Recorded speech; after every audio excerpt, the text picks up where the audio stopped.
Hoy en Cara a Cara hablamos sobre la situación del Instituto de Pensiones de Jalisco con su director Iván Argüelles, y más adelante analizamos a fondo la sexta encuesta de percepción Jalisco. ¿Cómo vamos? Un retrato de los tapatíos, cómo somos, cuáles son nuestros principales problemas, y lo analizamos con el maestro Augusto Chacón. Soy Enrique Tucen y comenzamos Cara a Cara. En esta mesa dialogan todas las ideas, se genera la noticia y se dicen las cosas. Cara a Cara, la información clara y precisa en voz de sus protagonistas. Cara a Cara, con Enrique Tucen.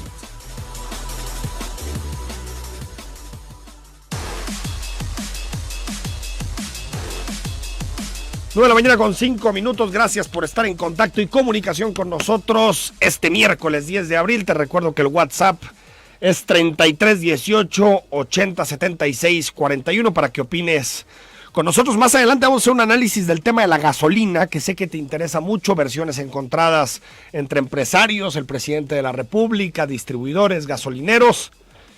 ¿Quién tiene la razón? Hay más impuestos, se está vendiendo más caro de parte de Pemex, son los concesionarios los que están subiendo el precio.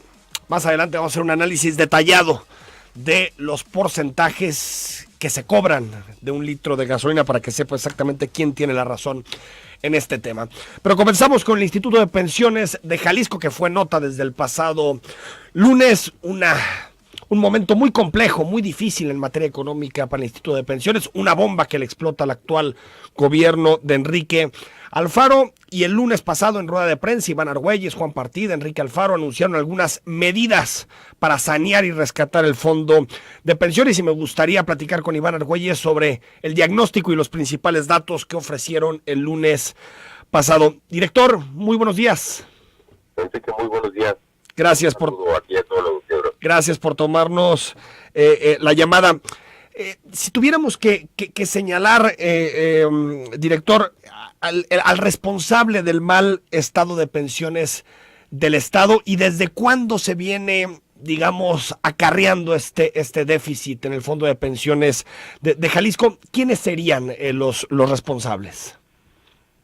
Bueno, pues son, como lo comentas en plural, varias personas que tuvieron el abandono el Instituto de Pensiones.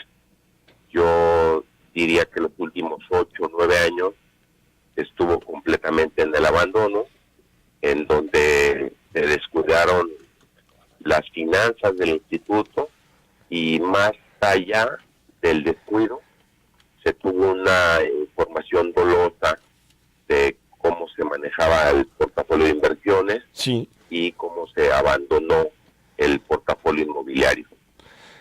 Iván Argüelles, siempre, o la respuesta que ha dado, por ejemplo, el ex titular Francisco Ayón, es que quien decide eso es el comité de inversiones. ¿El responsable es el comité de inversiones o el consejo de administración de las malas decisiones que se han tomado en pensiones?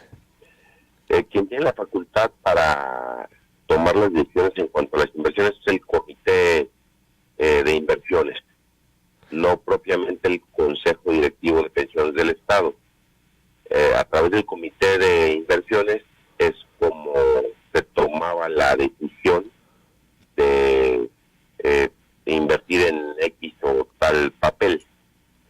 Directamente, yo podría decir de un plumazo, ni siquiera el comité, sino una sola persona es quien tomaba la decisión de en qué y cómo invertir. Una sola persona del comité de inversiones. Así es. ¿Que se llama cómo? En este caso sería el director de finanzas en su momento del instituto. Pero esta persona tiene capacidad para decidir, sin consultarlo con el gobernador, sin consultarlo con el director de pensiones, en dónde invierte. Sí, así se manejaba. Actualmente no se está manejando de esta forma, pero así se manejaba. El director de finanzas hacía lo que quería. Hacía una propuesta y eso se invertía, no necesitaba pasar por ningún otro filtro. Hacía la propuesta y hacía la compra de papeles.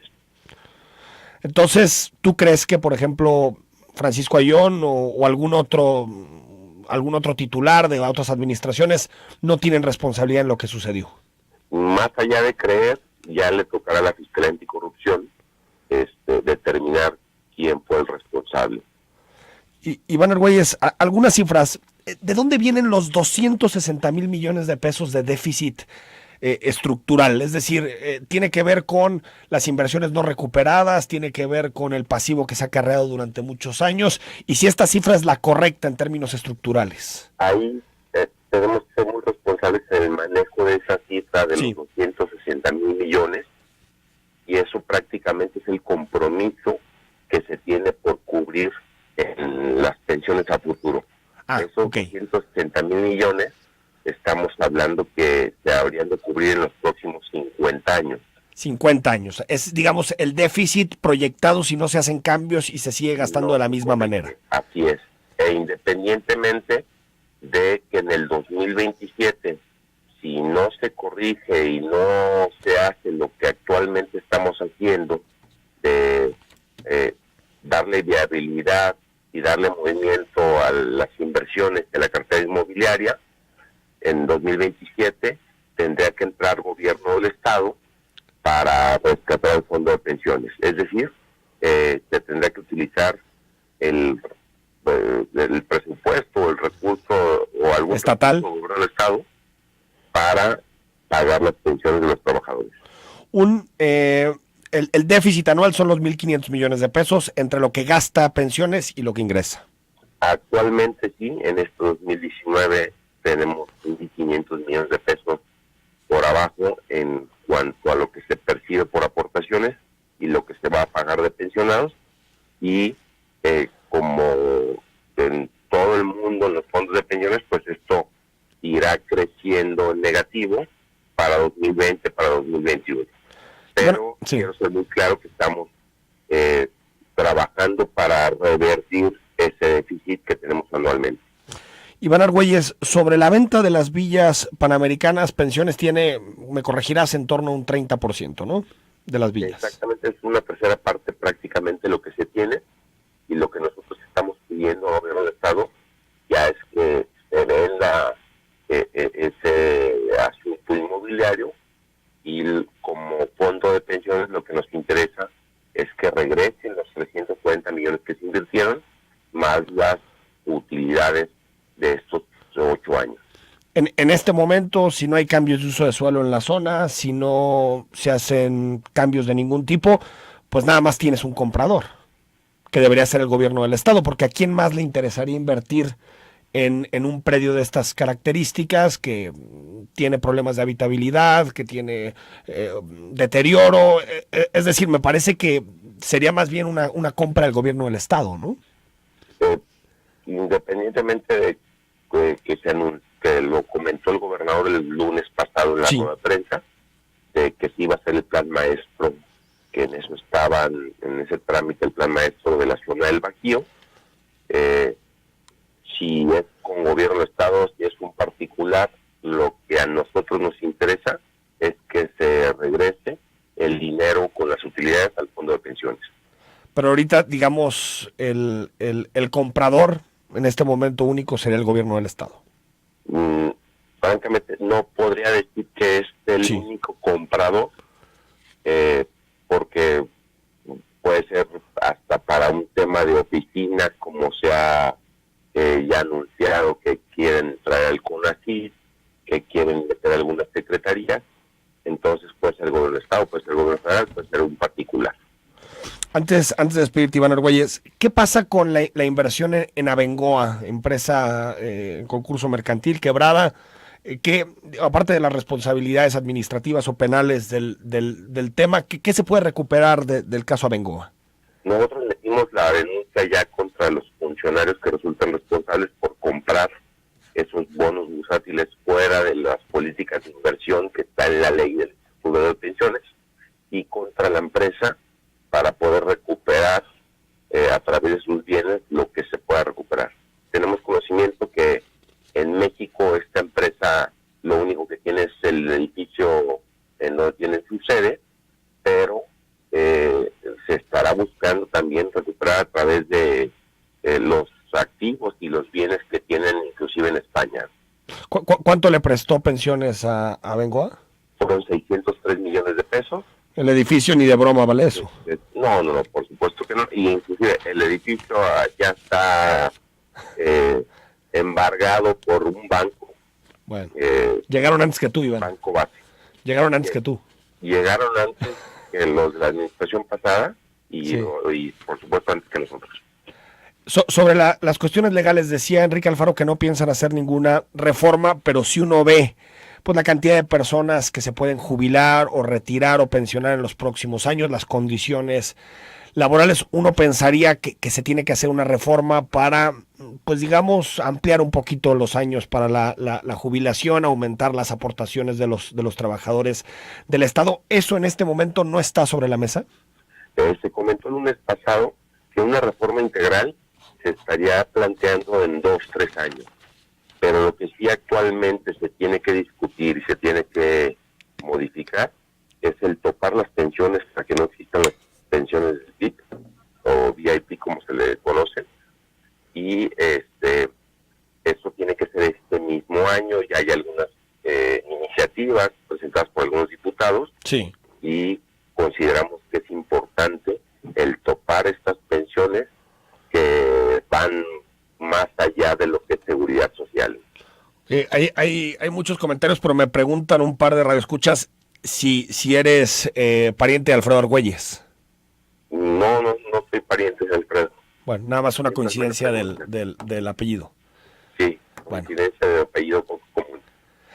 Director de pensiones, Iván Argüelles, gracias.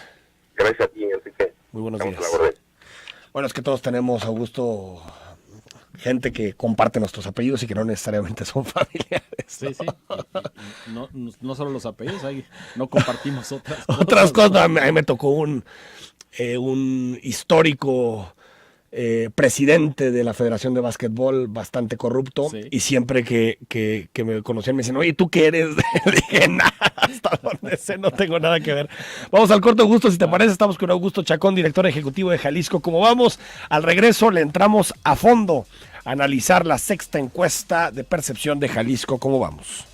Continuamos en el 91.5, Zona 3.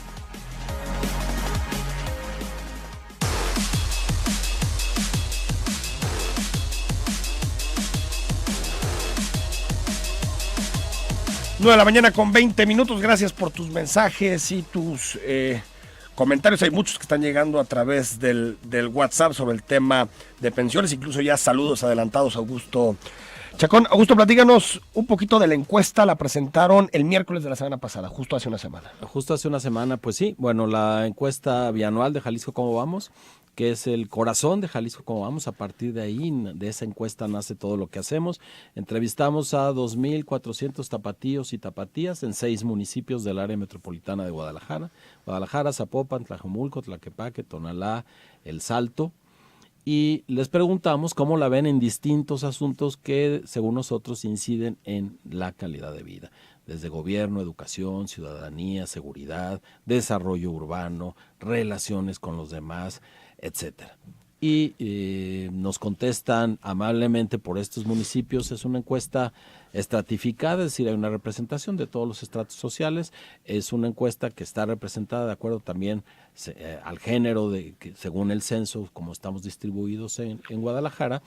Y el trabajo en campo lo realiza Demoscópica, con quien tenemos algunos Es una buena años encuestadora. Es una buena encuestadora. Sí. Es una encuesta muy robusta.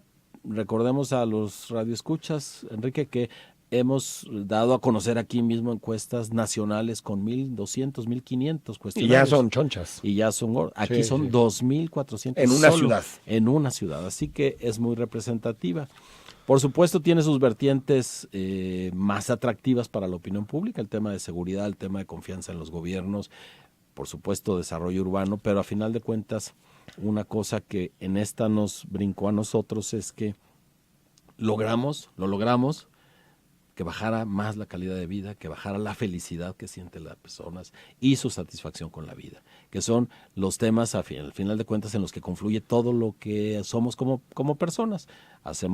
Trabajamos y nos relacionamos con los demás y nos esforzamos para alcanzar cierta dosis de felicidad o decir mi calidad de vida es esta. Pues esta vez es cuando más baja está la felicidad, la calidad de vida y la satisfacción con la vida. Por Esto supuesto, lo levantaste en septiembre-octubre de 2018. septiembre-octubre de 2018. Estaba por salir las administraciones Sí, federal y anteriores. estatal, estaban ya en plan de electos Enrique Alfaro. Sí, porque después van a decir en WhatsApp, ya ves que la gente hace una serie de lucubraciones Sí. sobre este tipo de datos. Septiembre-octubre del año pasado se Sí. levantó. Sí, se levantó, al terminar el levantamiento, la casa encuestadora hace la sistematización, hacia mediados de diciembre nos entrega los resultados y nosotros nos tomamos estos 2 meses y fracción para ver el concentrado que pueden ver en la publicación que ya está en la página y para liberarla, porque no solo es lo que publicamos, también ponemos la base de datos en crudo para que cualquiera la pueda consultar sin que medie nuestra lectura. Sí, jugar con nuestra ella, hacer interpretación. cruces, Así ¿no? es. Augusto, a ver, vamos tema por tema. Fíjate que dices, baja un poco la felicidad, pero sigue siendo alta. Sigue siendo o sea, alta. De 0 a 5, Sí. en zona metropolitana, en el área metropolitana de Guadalajara, somos felices 4.24. O sea, la evaluamos en 4.24. Si lo sobre hacemos 5. del 0 al 10 es un 8.5, no está mal, sí. ¿eh? No. Seguimos siendo bastante felices. Y es una medición que varía poco. Recordemos que Costa Rica en estas mediciones mundiales siempre se ha mantenido como uno de los países, y no es que... En América Latina es más. feliz. Sí, Y en Europa suelen salir los escandinavos. sí. Así Que que por cierto son de los países donde hay más suicidios. Es una cosa siempre paradójica. es paradójica. Y aquí conviene decir, en términos de calidad de vida, en países como los nuestros, en Latinoamérica, el factor económico juega un papel relevante para evaluar nuestra calidad de vida. En países como Suiza o en Europa, donde se mide, lo más relevante es la calidad de la participación en las decisiones comunes. O sea, hay más el papel colectivo del individuo. Sí, porque hay cosas, por supuesto, económicas y de servicios públicos que están dadas y que ya no están en su imaginario como una carencia. Aquí siguen siendo una carencia, pero eso resulta interesante, porque aquí lo que nuestra encuesta revela es que participamos bien poco en resolver. Sí, ahorita vamos a esos datos. La calidad de vida en realidad no varía mucho de municipio a municipio. No, Ni nuestra felicidad. no. O sea, si vives en El Salto o vives en Zapopan, No, casi no. eres igual de feliz. Sí, Pero qué cosa tan rara, porque después ya cuando vemos los datos, nos damos cuenta que sí hay diferencias municipales muy importantes. O sea, en términos de servicio, en términos de movilidad, en términos, uno diría, pues los municipios céntricos de la zona metropolitana, Zapopan y Guadalajara, tendrían que tener, por los datos, niveles de felicidad más altos que El Salto. Pero ya después, cuando le metes el asunto de que lo que nos da más felicidad a los tapatíos es nuestra vida familiar, Nuestra vida pues familiar. vas entendiendo Claro. eso, ¿no? De hecho, bueno, tenemos ahí podrán ver una tabla donde lo que nos produce más felicidad y más satisfacción es aquello que tenemos, sobre lo que tenemos control. La vida familiar, nuestra casa, nuestra propia vida. El vecino, le la confiamos vivienda. bien en el vecino. En confianza sí, pero en términos de satisfacción y felicidad empieza a bajar conforme controlamos. El barrio es un poco menos, después todo lo demás hasta llegar al gobierno, que es lo Fíjate. que más insatisfacción nos produce a todos. Pero eso, ¿qué interpretación le podemos dar? ¿Es que somos una sociedad individualista que solamente pela a su entorno familiar? O sea, lo demás no le importa mucho, no... Eso está dado por otros datos, así somos, pero en términos de esta satisfacción con lo que nos rodea nosotros lo vemos más por el lado del control. Aquello que controlo y que está en mí me produce una alta satisfacción. Conforme se empieza a alejar, inclusive la salud es el primer punto en el que empieza a bajar esta satisfacción a menos de 4. Hasta 2.5, que es la satisfacción que nos produce el gobierno. Es decir, lo más incontrolable que tenemos es lo que nos produce menos satisfacción. Nosotros a eso lo atribuimos. Sí, o sea, lo que más nos gusta es nuestra familia y lo que más nos disgusta es el gobierno. Así es. Básicamente, somos medio antigobiernistas los tapatíos. Somos O antigobiernistas. sea, no nos gusta que se metan en nuestra vida, en que el gobierno esté medio lejecitos, que cuida y yo no participo ni siquiera en las decisiones, ¿no? Sí, somos individualistas y me parece que eso, además de caracterizarnos, revela algunos de los problemas que tenemos. Ese individualismo, al final de cuentas, nos pasa la factura, pero curiosamente, y por la fecha en que levantamos, le preguntamos a las personas, seguramente ya lo viste, qué expectativas tenían respecto al presidente de la República por venir, al gobernador, y eran altas. Somos optimistas. 75% dices, yo espero mucho de López Obrador. Casi 60% dice, yo espero mucho de Enrique Alfaro. Y curiosamente, donde más esperan es en el municipio que tiene muchas más carencias, en El Salto. Ah, mira. O sea, se prenden a la esperanza del gobernante por venir para ver si Tal ahora vez dicen, sí. peor que como estamos. Sí, exactamente. Difícilmente, ¿no? Exacto. Así Ahora, que hay ese individualismo, pero al mismo tiempo tenemos fe en que los gobiernos nos resuelvan. algo. recuerdo mucho gusto aquella macroencuesta también que realizó Nexos, que se llamaba, que catalogaba al mexicano como el liberal salvaje. Decían, no nos gusta el gobierno, no nos gusta pagar impuestos, no nos gusta depender de lo público en todas sus acepciones, pero seguimos, que eso es una característica muy liberal o libertaria, pero seguimos teniendo esta idea de mano dura, ¿no? O sea, como que sí está ese retrato también en el tapatío, ¿no? Sí, sí. De hecho, el tema de seguridad es muy importante en nuestra encuesta y ahí aparece un poco eso que dices. De las mediciones, de las 6 mediciones que hemos hecho de esto desde 2011, este es el año en que nos hemos sentido menos inseguros. En 2018 solo 53%, y ese solo hay que entrecomillarlo, porque que uno de cada 2 se sienta inseguro en la ciudad es muy importante, pero recordemos que en 2016 fue casi 60%. Hay un descenso. Hay un descenso, y lo primero y lo contraintuitivo es cómo es posible si ha venido creciendo la inseguridad. Bueno, nosotros lo unimos a que 28% nos dijo que estaría dispuesto a tomar la ley en su propia mano. Okay. En 2016 o sea, ya las autoridades, no espero que me den seguridad, No. Ese 28% dice, yo y mi familia nos tenemos pero que creció proteger. 12 puntos contra 2016. Fíjate, y eso suele incentivar también regulaciones en materia de armas y todo, ¿no? 38% nos dijo que estaría de acuerdo en que las personas portaran armas para defenderse. Sí, hay mucha gente que me escribe sobre eso. ¿Por Sí. qué no se regula eso? ¿Por qué no nos permiten tener un arma en la casa? Es muy alto. Yo no siento que es solución, No. pero sí entiendo esa reacción de déjame proteger mi entorno, ¿no? Muy americana, muy gringa. Esa es una lectura. La otra, y que me parece que no es descabellada, es que ya no nos están desagradando tanto las soluciones violentas a los conflictos. Es por decir, eso a la violencia voy a responder con violencia. Por eso nos desagrada tanto que haya un militar al frente de la Guardia Nacional. Exactamente. Y eso hace que digamos, bueno, me siento un poco más seguro a partir de esas decisiones personales. Usar armas, pedir usar armas o tomar la ley en propia mano. Y por otro lado, y eso es lo terrible, y está medido en todas las sociedades, también nos empezamos a aclimatar. Y eso también es muy grave. La violencia empezamos a naturalizarla y hace que baje esta percepción, porque por otro lado es la encuesta en donde más personas nos han dicho que sufrieron un delito. 25%, ¿no? En los últimos 12 meses. Sí, 1 de cada 4, es decir, alguien cercano a nosotros, y me parece que es una prueba que 1 de cada podemos 4 hacer. es un entorno familiar. Un entorno familiar, sí. ha sufrido un delito, la mayoría robo. El otro dato, y que fue el que causó conmoción, es que en 2016 2% nos dijeron que tenían un familiar desaparecido, ahora fue 8%. 4 veces más. Eso nos habla de la violencia que hay instalada en la ciudad. ¿Los hombres sienten más calidad de vida que las mujeres? Sí, en realidad es una... Eso era intuitivo, ¿no? Digo, Sí. la sociedad está más construida para el hombre que para la mujer. Tan es así para que sea feliz el hombre, ¿no? Que las mujeres usan significativamente más el transporte público, el camión, que los hombres. Ese es un dato que me sorprendió, Sí. ¿eh? Los hombres auto particular. El auto particular los usan los hombres. Oye, nos reivindica frente a los solteros. Sí. Los casados somos más felices que los solteros. Los casados somos más felices. O somos más mentirosos. No, yo creo que somos más felices que los solteros, ¿no? Fíjate, ese dato se me hizo muy interesante que hicieran esa división, ¿no? Fíjate que está muy bien el comentario, porque la gente piensa que lo que le preguntamos al soltero es feliz o no.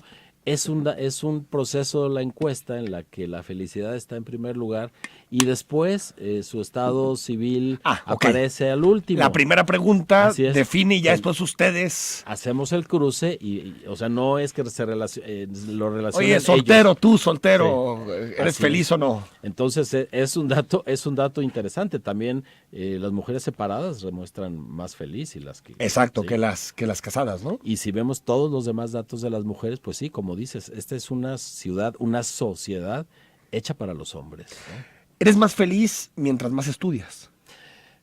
Hasta cierto punto sí, porque si te fijas en la encuesta, está un poco más feliz quien tiene la licenciatura trunca. Ok. Unos puntos más Y que quien tiene la licenciatura terminada, pues que no se enfrentó a la tesis, claro que... No, la explicación que nosotros dimos en la presentación es que pues hemos hecho una sociedad para la medianía. Entonces, quien hizo un esfuerzo para tener un grado académico o posgrado, primero, no es reconocido salarialmente. Totalmente. Y segundo, socialmente todavía no significa. Así que es natural que quien hizo un esfuerzo un poco menor, sí, que o sea, sí se ve estudiar maestría retribuido. o doctorado, digo, tal vez en algunas áreas del conocimiento, pero en general no repercute en que tengas una mejor condición económica. No, en general no, y pensemos que estamos egresando muchísimos licenciados en áreas que se van a ir a ganar sueldos bajos. Entonces sí. está muy relacionado, eso resulta interesante. Ahora, quienes tienen grado académico tienen una vida sentimental y emocional más satisfactoria, eso también está en la encuesta. Sí, y también lo ves en los pasatiempos y todo, ¿no? Diversifican más sí. que el cine, ir a leer, diversifican un poco más su tiempo libre. Fíjate que algo que me gustó de la encuesta es que sí hay una relación entre felicidad y suficiencia material. No es que no sería intuición que la existiera, pero Augusto, a veces parece como que en los índices de felizología, cuando se analiza el caso mexicano, se separa mucho la felicidad de lo material. Pero sí ves que en la medida en que tienes mayor suficiencia material, no te digo riqueza, mayor suficiencia material, tienes mayor posibilidad de ser feliz. Sí, sí. Que eso también repercute en exigir a los gobiernos, repercute en exigirnos como sociedad, al patrón. Digamos que tiene distintas salidas que también pueden generar una mejor sociedad. Claro, los datos económicos que nosotros le preguntamos a la gente, oiga, ¿y a usted con su ingreso familiar qué? ¿Le alcanza bien y puede ahorrar? 1 de cada 5 nos dijo sí, 20% nos dijo, a mí me alcanza bien. Que eso produce mucha paz. Ahorrar. Eso produce estabilidad, satisfacción. 50%, un poquito más de 50% nos dijo, a mí me alcanza justo. Justo, ¿no? Llegó el mes, como diciendo, ahí te va para la tarjeta y ahí te va. Y el resto, que es como 29%, es a mí, 4 punto tantos por ciento nos dijo, a mí no me alcanza y tengo grandes dificultades. Y un poco más de 24% dijo, a mí no me alcanza, pero no tengo grandes dificultades. Es decir, 1 de cada 3 no se la pasan bien económicamente. Y es la zona metropolitana, no es Jalisco. No, es la zona metropolitana. Cuando le preguntamos a estas mismas personas, no solo si les alcanza, sino su grado de satisfacción con su situación económica, ahí baja. Hay muy pocos satisfechos con su satisfacción económica. Es decir, por más que te alcance, eso no te produce satisfacción. Tú dices, 1 de cada 2 les alcanza. Dices, bueno, dadas las crisis y lo que venimos arrastrando tantos años, no está tan mal. No está tan mal, sí. Sin embargo, hay insatisfacción. Oye, la honradez es el valor que más apreciamos como sociedad. Sí. La honradez. Sí, que es lo que más... No lo ponemos mucho en práctica, me parece. No. Lo que pensamos, normalmente en nuestra encuesta, lo que sucede es que estamos evaluando, en teoría, a otros, aunque en realidad nos evaluamos a nosotros. Si yo soy honrado y por tanto la honradez es el valor máximo. No nos preguntamos realmente si somos honrados, estamos pensando en los deshonrados que nos rodean. Por aquí se me fue el dato, precisamente, que lo quería cruzar con la honradez, pero me llamó la atención que más de un 40% de los tapatíos cree que es justificable no pagar impuestos. Sí. Tiene que ver la con honradez. La confianza. Pero fíjate, o sea, hay cosas, 93% creemos que no se vale que te saltes la fila. Cuando estás, cualquier cosa en el banco, cuando vas a comprar algo. Ahí hay consenso. Hay consenso, sí. y se nota cuando alguien, con el gasolinazo, que alguien intentaba meterse un poquito adelante en la fila. Bueno, desabasto de gasolina, no gasolinazo, desabasto de gasolina. Pero más de 40% cree que es justificable. Sí. No pagan impuestos. Sí. Tiene que ver con la profunda desconfianza que nos merece el gobierno, pero también, si revisas la parte de servicios públicos, mucha gente no tiene banquetas, mucha gente no tiene parques, mercados. Es muy alto el descontento con los servicios públicos. Y dices, bueno, yo no veo un resultado de pagar impuestos. En cambio, sí veo un resultado de que alguien no se brinque la fila. Primero, me afirmo como yo al reclamar y obtengo unos minutos de ganancia a partir de afirmarme yo. Esa es la parte que los gobiernos tienen que trabajar con nosotros respecto al pago de impuestos. Hay un yo, que quiere decir recibo algo a cambio de este esfuerzo que hago y que nunca se ve materializado ni en seguridad. Un poco más de 60% está insatisfecho con la seguridad pública que nos brinda, y así con todos los servicios. ¿Y no será también, antes de irnos al corte, también, Augusto, un desprecio creciente en nuestra sociedad por lo público? ¿Sí? Porque también no valoramos que haya dinero para educación pública, preferimos tener nosotros nuestro dinerito y pagar una universidad privada, preferimos tener nuestro coche en lugar de exigir un mejor transporte público, preferimos pagar un seguro privado antes de depender del Instituto Mexicano del Seguro Social. ¿No es también esta idea de muchos años que nos han metido de lo público es lo peor? No dependas de eso. Haz tu vida económica para no depender de los servicios que da el Estado. Así es. Aquí pensemos nada más que en este país las buenas carreteras se pagan aparte, las Exacto. buenas escuelas se pagan aparte, la salud buena se paga aparte. Entonces mejor yo tener la lana. Y mejor yo lo tengo. El mensaje es que cada quien se rasque con sus propias uñas. Pensemos que en términos de salud, y antes de irnos al corte, quienes peor califican su salud son las mujeres. Peor que los que tienen Seguro Popular, peor que los que tienen IMSS. Es increíble lo que le pasa a las mujeres en esta sociedad. Estamos haciendo un análisis pormenorizado de la sexta encuesta de Jalisco Como Vamos sobre percepción. Es un retrato de cómo somos los tapatíos.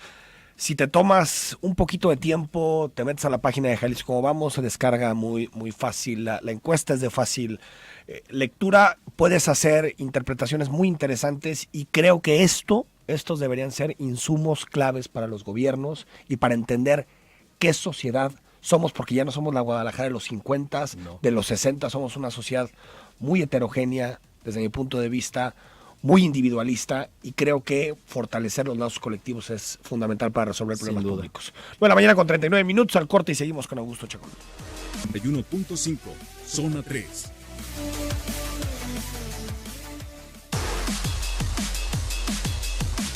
Bueno, antes de seguir analizando la sexta encuesta de percepción de Jalisco, cómo vamos, el retrato de los tapatíos, cómo somos, cuáles son nuestras satisfacciones, insatisfacciones, qué pensamos del gobierno, qué pensamos de la seguridad, de la educación, de los principales temas públicos. Hoy el presidente de la República, Andrés Manuel López Obrador, habló sobre el asunto de la gasolina y sigue pues digamos, embate frontal contra los gasolineros, que desde su punto de vista son los que suben arbitrariamente el precio del combustible. Escuchamos al presidente. Que nos ayuden los consumidores para escoger en dónde cargar gasolina a partir de la información que se va a proporcionar para que el mercado regule al mercado, porque vamos a dar a conocer también el lunes el precio a que vende Pemex. O sea, vamos a transparentar, porque cuando se habla de abuso, se puede estar pensando de que le estamos echando la culpa a los distribuidores cuando Pemex es el que está vendiendo caro, y no. A ver, hay dos realidades que es importante señalar. Uno, el presidente tendría muy sencillo acabar con con este exceso de cobro que hacen las estaciones de gasolina, que sería revertir la liberalización que se aprobó en el sexenio de Enrique Peña Nieto, es decir, que ya el precio de la gasolina no fluctúe de acuerdo a la decisión que toman cada uno de los gasolineros o las estaciones, los concesionarios, sino que revierta la liberalización y que el precio se determine como se hacía antes desde la Secretaría de Hacienda y Crédito Público. Si el precio del crudo está barato, el Estado tiene un superávit. Si el precio del crudo está caro, pues el Estado tiene que subsidiar la gasolina. Así fue, digamos, el mecanismo que se utilizó durante muchísimos años. Tiene sus pros y sus contras. La contra, por supuesto, que se gaste mucho dinero en subsidiar la gasolina. El pro, en que hay estabilidad en el precio, y como hay estabilidad en el precio, también no hay impacto muy profundo en la inflación. Por lo tanto, tiene sus bemoles este modelo.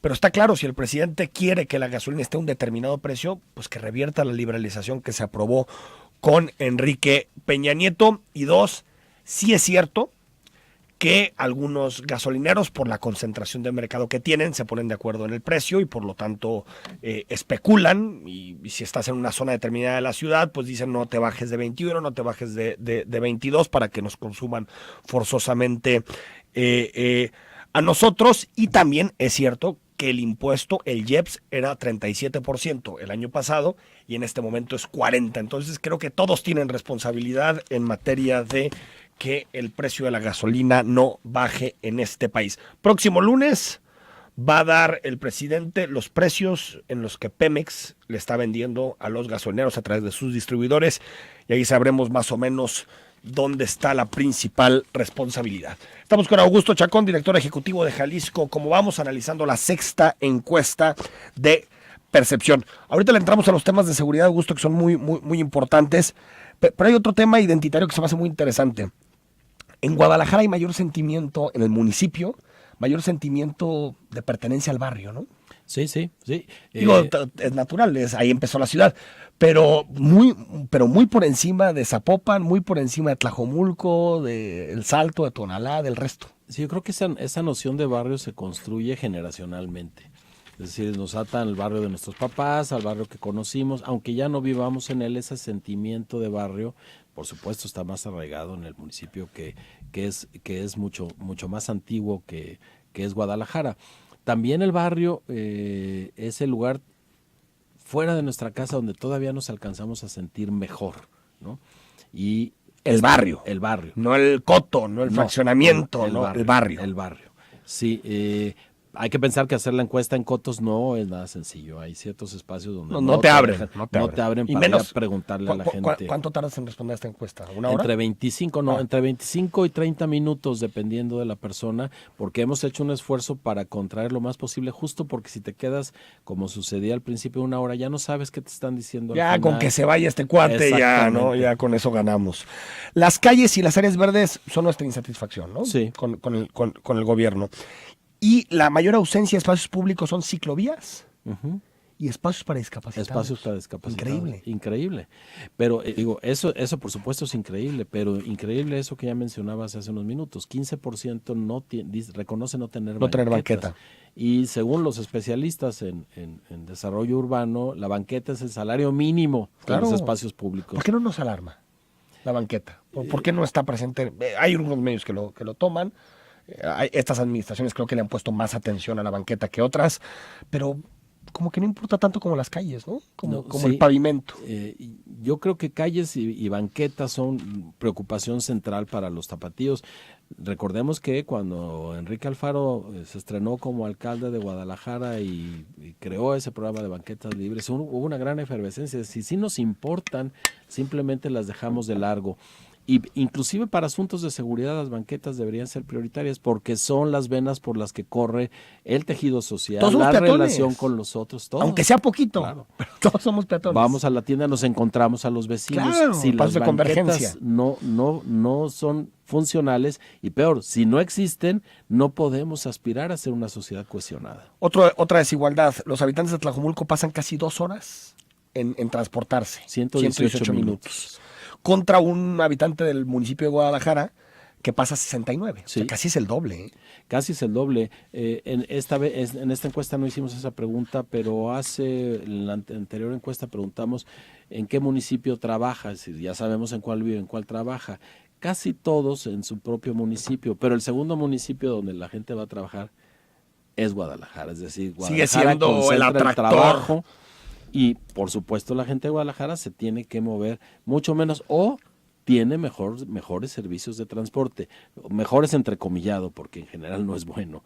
Pero sí, en Guadalajara estamos conectados. 69 minutos contra los 89 promedio de la zona metropolitana. 89 de la zona metropolitana y 118 de Tlajomulco. 54% de los tapatíos se mueven en transporte público.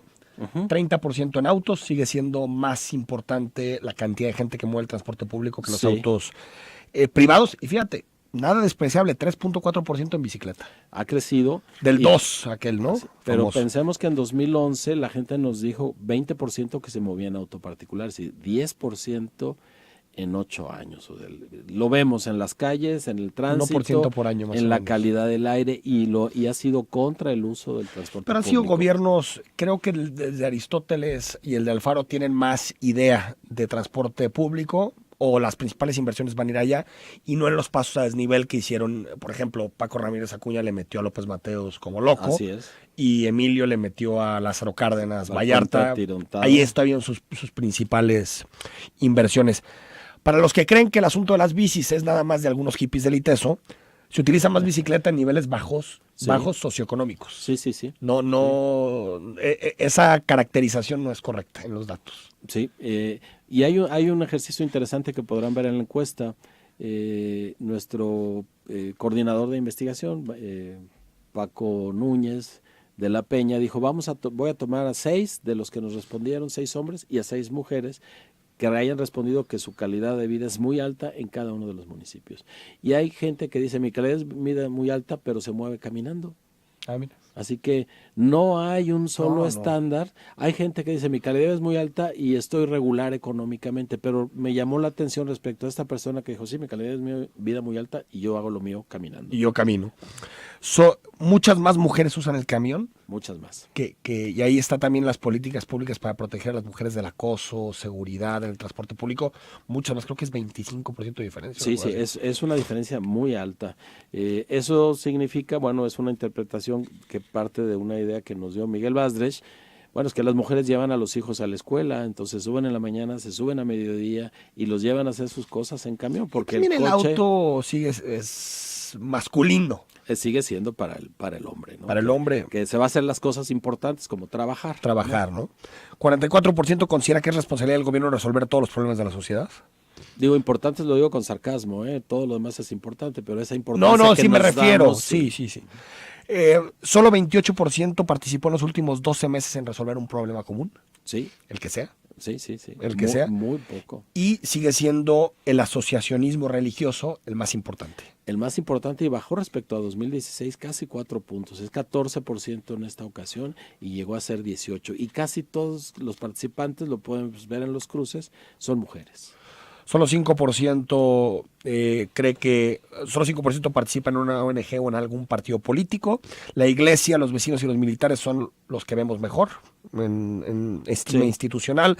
Saltarse la fila, como decíamos, no es aceptable, aunque casi 40% cree que es justificable no pagar impuestos, y la apariencia física y luego el nivel socioeconómico siguen siendo los motivos de mayor discriminación en nuestras. Sí, hay una discriminación alta, la gente lo reconoció. Estos dos rubros llegan a 10% y pensemos que no es fácil que llegue un desconocido y nos pregunte, ¿a usted lo han discriminado? Y responder sí. Normalmente creo que todos diríamos, no, ¿cómo cree? Pero 10% nos dijo que sí, es decir, la cifra negra debe ser muy alta. Somos una sociedad que discrimina. O a veces no vemos la discriminación. O a veces no es la muy percibimos. tenue Así o es. está en el lenguaje. Al corte y leemos tus comentarios.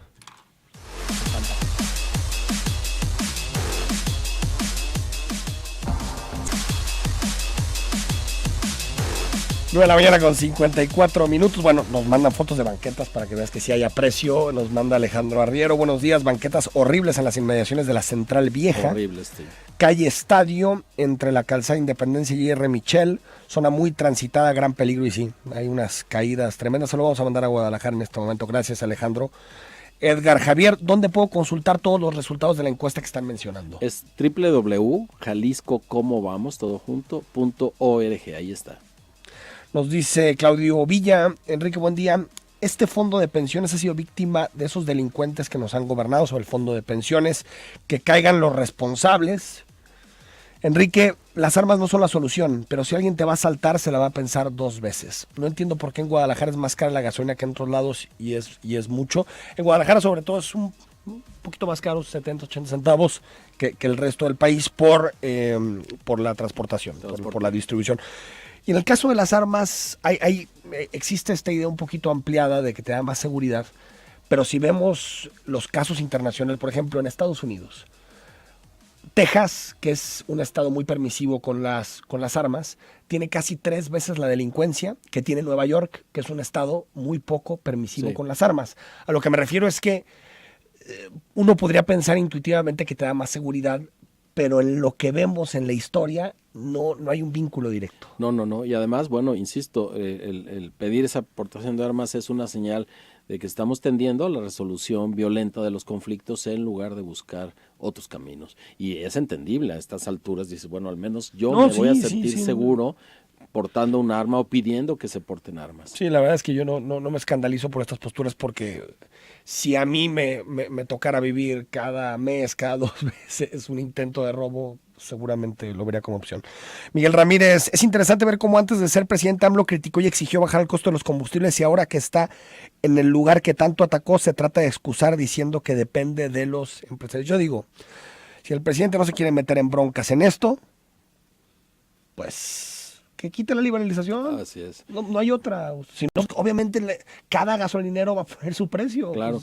Y también bueno, el margen que tienen los gasolineros para poner precio no es tanto. Es decir, no es una cantidad que veríamos tan significativa. En cambio, el IEPS, si él quisiera, podría bajarlo. Y entonces sí, a mí no me gustaría quitarle impuestos a la gasolina. A mí tampoco, pero es el único. Y lo está camino. haciendo. Sí, por ejemplo, los estímulos, que es una forma distinta de decir le estoy quitando impuestos. Sí. Marta González nos dice, con el asunto de los casados, lo que pasa es que los casados tienen a la esposa a un lado, pues por supuesto. Claro. Ahí está la respuesta.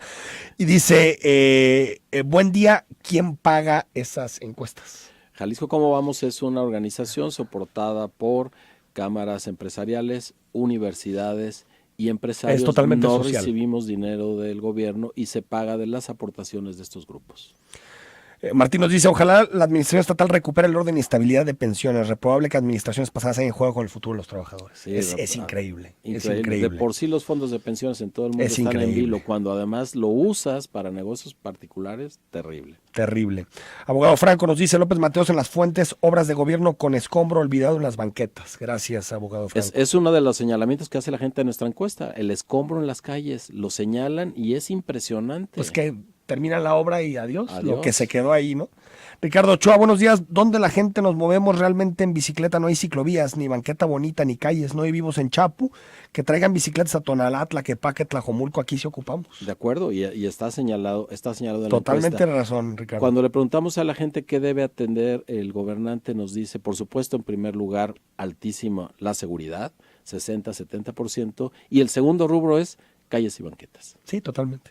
Antonio Figueroa nos dice, excelente el programa, felicidades a Augusto Chacón, aunque el estudio de Jalisco Como Vamos es de la zona metropolitana y ya están como los chilangos, la provincia no cuenta. Sí, no, pero es dinero. Tiene toda la cuesta mucho más. Y además no se puede hacer la contraposición, lo intentamos una vez solo, área metropolitana y el resto, tienen que ser áreas urbanas, es decir, hay que hacer una encuesta en Vallarta, en Tala, sí, en obedecen Guzmán, a lógicas distintas, ¿no? en Los Altos, para poder contrastar, pero sí, es un asunto de presupuesto. Es un asunto de presupuesto. Fernando Alvarado dice, hola, buenos días, a mí me asaltaron a mano armada y me encantaría legalizar las armas, ¿no? Dice Fernando.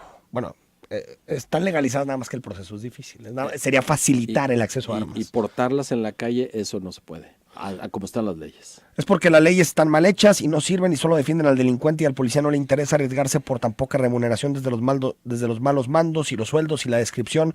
Cuando dejas un policía desamparado a la familia y las corporaciones se hacen tontas gandallamente y no dan lo que corresponde a las familias. Perdón, quise decir discriminación en vez de descripción. Bueno, muchísimos comentarios, muchas gracias por haber participado con nosotros. Hay también muchos temas de pensiones que los revivimos en la tarde a partir de las 6 en la tercera emisión de Zona 3 Noticias. Platicamos también del asunto de pensiones y analizamos la entrevista que nos dio Iván Argüelles. Y el viernes está Juan Partida, el titular de la Secretaría de Hacienda, para platicar de todos los contratos y las polémicas que ha habido sobre este tema. Augusto Chacón, gracias. Al contrario, Enrique, gracias a ti, gracias a quienes nos escucharon. Buenos días. Y si sales de vacaciones, pues...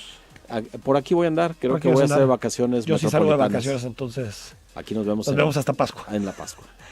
Hasta las 6 en la tercera emisión.